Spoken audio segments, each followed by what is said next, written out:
On y va pour un chapitre qui est vu en 6e qui s'intitule La Terre, une planète singulière et active. 3 parties. La Terre au sein du système solaire, les conditions qui permettent la vie à la surface de la Terre et l'évolution de l'atmosphère, on verra plus tard ce que c'est, et en quoi ça impacte le développement de la vie sur notre planète. La Terre au sein du système solaire. Des définitions pour commencer. Un astre, c'est quelque chose de naturel dans l'univers. Si cet astre il émet de la lumière, on appelle ça une étoile. Un astre qui tourne autour d'une étoile sans émettre de lumière, c'est une planète. Et un astre qui tourne autour d'une planète, c'est un satellite. Satellite naturel, à pas confondre avec les satellites artificiels que nous on envoie en orbite. Si on reprend ces définitions, et ben nous, le Soleil c'est une étoile, la Terre c'est une planète, et la Lune c'est un satellite naturel de la Terre. Évidemment, les trois sont des astres. Notre système solaire, il contient 8 planètes qui sont en train de tourner sur elles-mêmes et en même temps autour du Soleil. Mercure, c'est la plus proche du Soleil, Vénus, la Terre, Mars, Jupiter, Saturne, Uranus et Neptune. Les 4 planètes les plus proches du Soleil sont des planètes telluriques, les 4 les plus éloignées sont des planètes gazeuses. Là, on a l'impression déjà que la Terre est pas très grande, mais si en plus on se replace à l'échelle du Soleil, on voit qu'on est tout petit. On est la 3e planète à partir du Soleil. Si on fait un zoom, on reçoit du coup des rayons. Le Soleil envoie des rayons dans tous les sens et il y en a une partie qui arrive vers la Terre et qui l'éclaire. Voilà. Donc la partie qui est vers le Soleil, c'est là où il fait jour. La partie qui est de l'autre côté, c'est là où il fait nuit. Sauf que la Terre, elle tourne sur elle-même en 24 heures autour de son axe d'épaule. Donc si là je prends un point où il fait jour, 12 heures après il y fait nuit et 12 heures après, donc au final 24 heures après le point de départ, il refait jour. Ça s'appelle la rotation. Le fait que la Terre tourne sur elle-même en 24 heures, c'est la rotation. Et cette rotation, c'est ce qui explique l'alternance du jour et de la nuit sur Terre. Si on était comme ça, les jours auraient toujours la même durée. En tout cas, on prend un endroit sur la Terre, par exemple la France, les jours auraient toujours la même durée. Sauf qu'on voit qu'en été, les jours durent plus longtemps qu'en hiver. Donc ça permet de montrer qu'en fait la Terre, son axe de rotation, il est incliné. Ici, dans cette position-là, l'hémisphère nord, au-dessus de l'équateur, il est incliné dans la direction opposée au Soleil. Il n'est pas tourné vers le Soleil. Et donc, les rayons du Soleil sont moins concentrés dans l'hémisphère nord et les jours vont durer moins longtemps. Cette position-là par rapport au Soleil, on appelle ça dans l'hémisphère nord le solstice d'hiver et ça a lieu le 21 décembre. Sauf que la Terre, elle tourne autour du Soleil en un an. On va essayer de repérer 4 positions importantes. Là, on a déjà la position qu'on a déjà vue, c'est le solstice d'hiver le 21 décembre. Ici, on a, de notre point de vue ici, les rayons du soleil qui vont éclairer toute la Terre, mais on sait que de l'autre côté qu'on ne voit pas, c'est la nuit, d'accord? Cette position-là, c'est l'équinoxe de printemps qui a lieu le 21 mars. On continue. Dans cette position, le soleil éclaire ici. Là, on voit que l'hémisphère nord est incliné vers le soleil, donc les jours vont durer plus longtemps. Ça va être le solstice d'été pour l'hémisphère nord. C'est le 21 juin. On continue. Ici, on ne les voit pas arriver, les rayons du soleil, donc ils éclairent, mais c'est caché de notre regard, on ne voit pas la partie éclairée. C'est l'équinoxe d'automne, le 21 septembre, et on revient solstice d'hiver. Donc c'est parce que la Terre, elle est inclinée, enfin son axe de rotation est incliné, et parce qu'elle tourne autour du Soleil en un an, on appelle ça la révolution, qu'il y a différentes saisons sur Terre. L'hiver, le printemps, l'été et l'automne. Ça va nous permettre de faire quelques petites conversions. La Terre, elle tourne autour du Soleil, vous avez besoin de retenir cette valeur, elle fait 940 millions de kilomètres en une année. Si on veut convertir ça en mètres, par exemple, je remets les 940 millions de kilomètres, et je sais que pour passer en hectomètres, je fais x10, je rajoute un 0, x10 pour passer en décamètres, je rajoute un 0, encore x10 pour passer en mètres, je rajoute un 0. On va pouvoir maintenant mettre les espaces pour faciliter la lecture des grands nombres, donc je vous rappelle que pour mettre des espaces, on part de la droite, et on va mettre un espace tous les 3 chiffres. Tac, tac, hop, on fait la même chose pour nos autres valeurs, et là on va pouvoir lire facilement. Petit rappel, les milliards, les millions, les milliers, les unités. Ici, on n'a pas de milliards, donc on ne dit pas. 940 millions, et après, comme c'est que des euros, on ne dit rien. Donc 940 millions de kilomètres. Ici, on a 940 milliards, que des euros, on ne dit rien. Donc 940 milliards de mètres. Donc 940 millions de kilomètres, c'est la même chose que 940 milliards de mètres. On peut faire la même conversion, mais cette fois-ci pour les durées. Dans une année, il y a 365 jours environ. Dans un jour, il y a 24 heures, donc on fait x 24. Et dans une heure, il y a 60 minutes, on fait x 60. Donc la Terre, elle fait le tour du Soleil en 525 600 minutes. Si je vous fais un petit rappel, hein, Mercure, Vénus, Terre, Mars, Jupiter, Saturne, Uranus, Neptune, bah, en ce moment, actuellement, la Terre, c'est la seule planète qui a de la vie dans notre système solaire. Donc on peut se demander, bah, c'est quoi les conditions qui permettent cette vie-là sur notre planète? C'est notre deuxième partie, les conditions favorables à la vie. Si on regarde ce tableau, on voit que de l'eau, il y en a partout dans le système solaire sur toutes les planètes. Mais elle est sous différents états. État solide, état liquide, état gazeux. Pour passer d'un état à un autre, ça va dépendre de la température et de la pression. Pour simplifier, en sixième, on va pas parler de pression, on va dire on est à pression normale à notre altitude, hein, c'est 1013 hectopascales, vous n'avez pas besoin de retenir ça.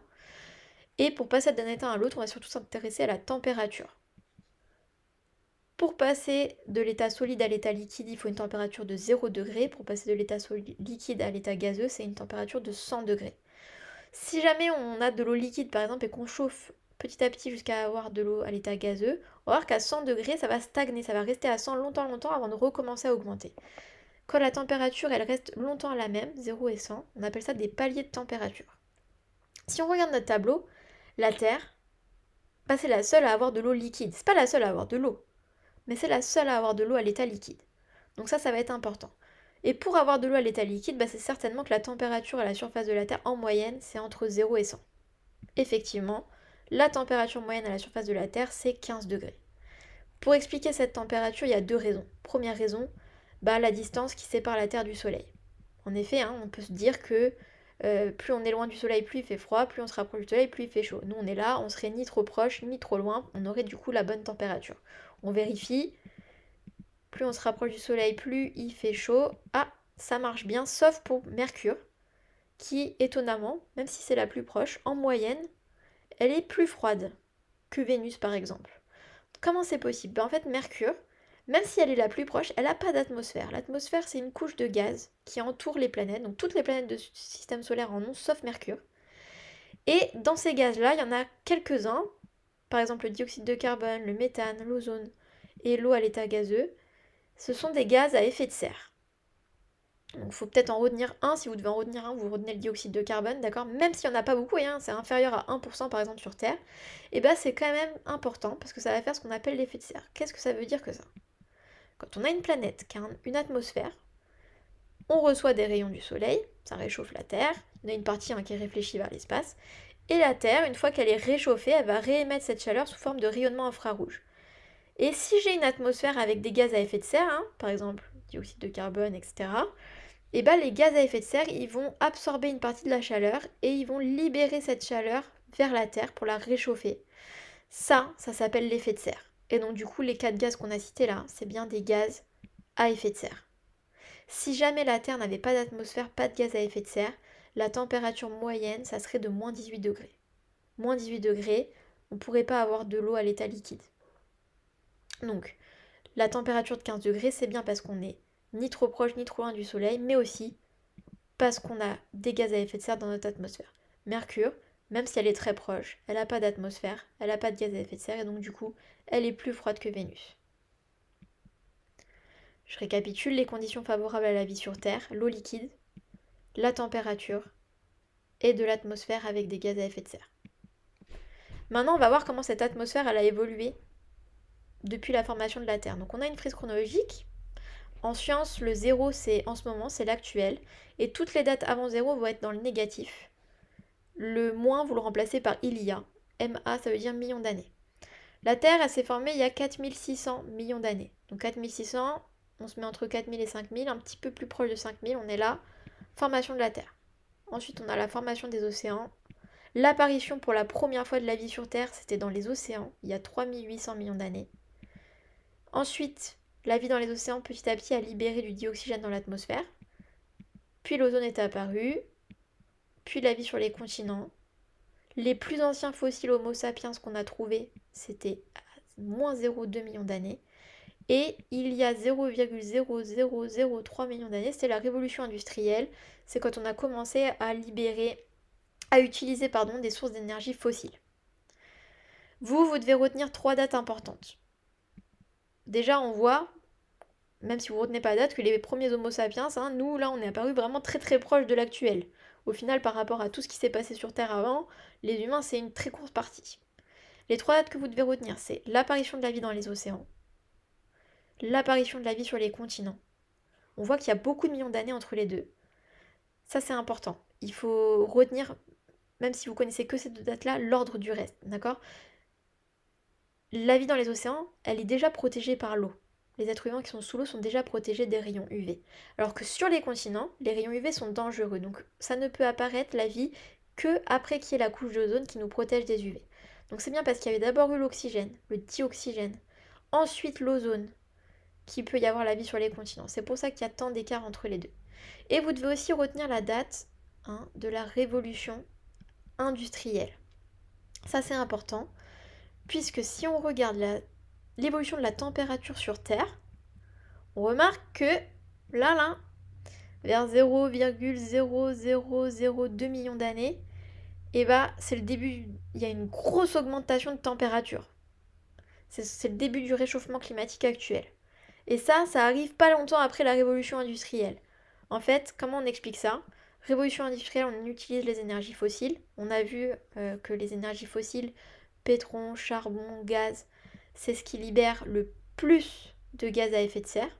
On les appelle les énergies fossiles parce qu'elles sont issues de la transformation de matière vivante. D'accord? Donc, toute la matière vivante qui se décompose, qui est enterrée sous la terre, etc., ça va faire des énergies fossiles, pétrole, charbon, gaz qu'on va pouvoir utiliser. On les distingue des sources d'énergie renouvelables qui, elles, sont inépuisables. D'accord? Le charbon, le pétrole, le gaz, quand on a tout utilisé, il n'y en a plus. Ça prend des millions d'années à se reformer. À l'échelle humaine, c'est pas possible. Quand il n'y en a plus, il n'y en a plus. Alors que les sources d'énergie renouvelables, celles qui sont non épuisables à l'échelle humaine. On a par exemple l'eau, le vent, le soleil. Si on regarde dans ce tableau la différence entre les deux, les énergies fossiles, on voit qu'il ne reste plus beaucoup d'années d'utilisation et qu'en plus, c'est celles qui libèrent le plus de gaz à effet de serre. On a déjà expliqué ce que c'était l'effet de serre juste avant.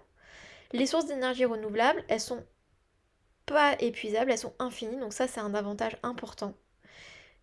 On remarque qu'elles libèrent quand même un petit peu, il n'y a pas zéro, mais il y a un petit peu de dioxyde de carbone, mais c'est quand même beaucoup moins de gaz à effet de serre que pour les énergies fossiles. Donc un gros avantage encore, c'est qu'il y a moins de gaz à effet de serre libéré. On voit quand même que le nucléaire, c'est une source d'énergie, on n'en parlera pas trop, mais qui libère très très peu de gaz à effet de serre par rapport aux autres. Donc ça, c'est intéressant. Par contre, il y a toute une question après de gestion de déchets nucléaires derrière qui est importante. Donc en fait, chaque source d'énergie va avoir des avantages, des inconvénients. Et il faut bien connaître tout ça avant de choisir laquelle on va utiliser. Nous, là, ce qui nous intéresse, c'est que il y a quelques temps, à la révolution industrielle, on a utilisé les énergies fossiles sans trop savoir. Et du coup, on a libéré beaucoup de gaz à effet de serre. Il y a eu l'effet de serre qui est d'origine humaine, d'accord, à ne pas confondre avec l'effet de serre qui, lui, qui était naturel, qui permet d'avoir une température de 15 degrés qui est indispensable avec la vie.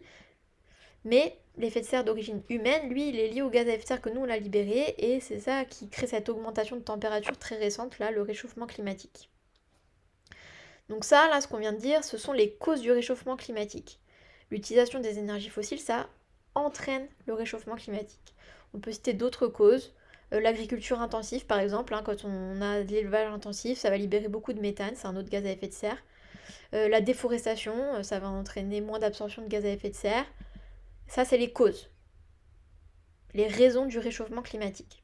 Et quand il y a le réchauffement climatique, ça va avoir des impacts, ça va créer des choses pas très bien pour nous. Par exemple, le niveau de la mer va monter, il va y avoir des inondations, plus de sécheresse, plus d'incendies, les glaciers qui fondent, beaucoup d'espèces qui vont disparaître. Ça s'appelle les conséquences.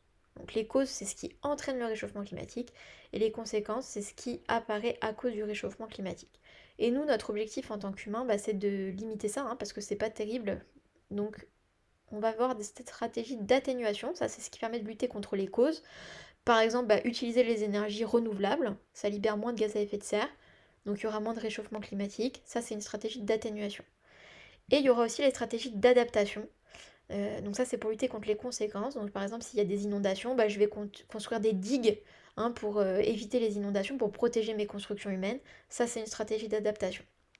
Il faut être capable de citer au moins une stratégie d'atténuation et au moins une stratégie d'adaptation.